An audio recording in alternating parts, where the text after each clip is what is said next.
kemahiran berpikir kamu? Bilang. Dapat sudah? Iya. Oke. Selamat sejahtera, Postina. Adakah kamu sudah melihat Google Site dan alat kemahiran yang saya pilih? Selamat sejahtera juga. Saya sudah melihat Google Site dan alat kemahiran berpikir Anda. Kalau macam tuh boleh saya tanya kamu beberapa soalan? Boleh? Kalau oke, ada 4 soalan. Yang pertama, apa yang Anda paham tentang alat kemahiran berpikir? Eh, Pada pendapat saya, alat kemahiran berpikir ialah kaidah atau teknik yang membantu seseorang menyusun ide, menganalisis maklumat, dan membuat perbandingan, menyelesaikan masalah, dan membuat keputusan yang lebih sistematik. Contohnya pemikiran IT, Pertaminda. Oh, baiklah. Mengapakah kamu rasa alat kemahiran berpikir ini penting dalam proses pengajaran dan pembelajaran? Alat kemahiran berpikir ini sangat penting karena ia membantu murid untuk memahami sesuatu topik dengan lebih jelas dan teratur. Selain itu, alat ini menggalakkan murid berpikir secara kritis dan kreatif, meningkatkan penglibatan dalam pembelajaran serta memudahkan mereka untuk mengingati dan menghubungkan maklumat yang dipelajari. Baiklah. Apakah jenis alat kemahiran berpikir yang selalu kamu gunakan? Alat kemahiran berpikir yang kerap saya gunakan adalah Pertaminda. Saya memilih Pertaminda karena ia mudah digunakan dan membantu menyusun ayat-ayat penting secara ringkas serta memudahkan saya untuk mengikat tentang fakta. Oke. Untuk soalan yang terakhir, kamu rasa bagaimanakah alat kemahiran berpikir ini dapat membantu murid memahami sesuatu topik dengan lebih mendalam? Alat kemahiran berpikir ini dapat membantu murid menganalisis maklumat, mengenali pasti hubungan antara konsep, membantu persamaan dan perbedaan, serta membuat rumusan dengan lebih berkesan. Oleh itu, murid bukan saja menghafal fakta, tetapi benar-benar memahami isi pembelajaran dan dapat mengaplikasikan pengetahuan tersebut dalam situasi yang berbeda. Oke, terima kasih atas semua jawaban Anda. Adakah Anda mempunyai soalan untuk saya? Saya ada beberapa soalan untuk Anda. Kenapa kamu memilih peta bui sebagai alat kemahiran berpikir? Oh, baiklah.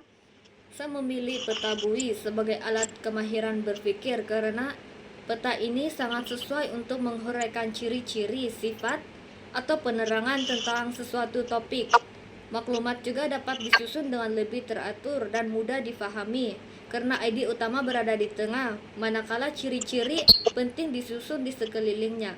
Selain itu, peta bui membantu saya mengenal pasti isi-isi penting dengan cepat dan menjadikan pembelajaran lebih menarik dan mudah diproses, diingat, dan mudah diterangkan kepada orang lain.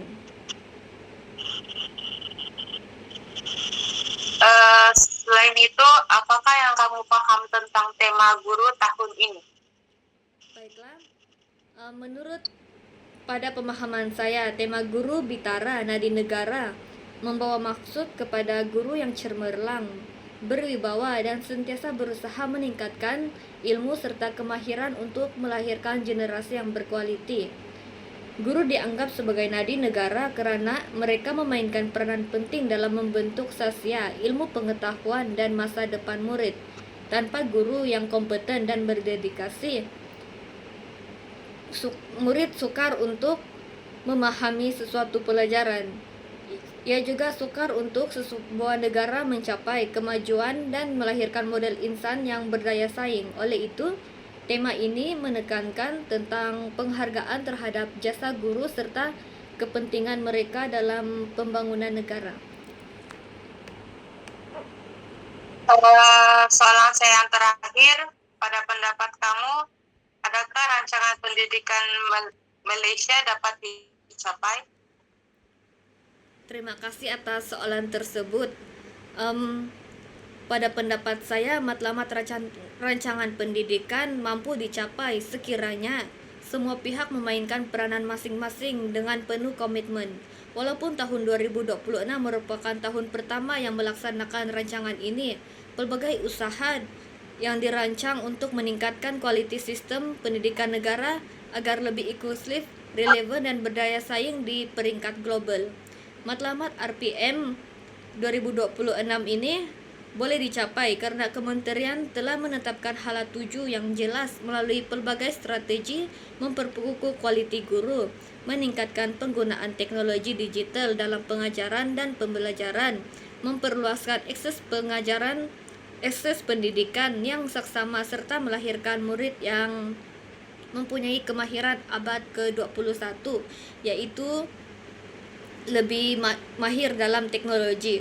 Langkah-langkah ini juga mampu meningkatkan keberkesanan sistem pendidikan jika dilaksanakan secara konsisten. Bagi memastikan matlamat tersebut berjaya, kerjasama semua pihak amat penting untuk mengamalkan pedagogi yang kreatif serta berpusatkan murid ini sentiasa berlaku. Murid pula perlu menunjukkan sikap positif, berusaha menguasai ilmu dan memanfaatkan teknologi secara beretika.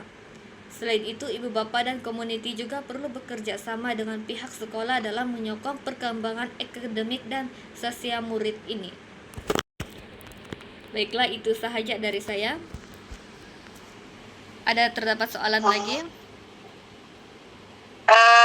Tidak. Oke. Terima kasih karena telah menjawab soalan-soalan saya dan terima kasih juga atas soalan yang kamu berikan.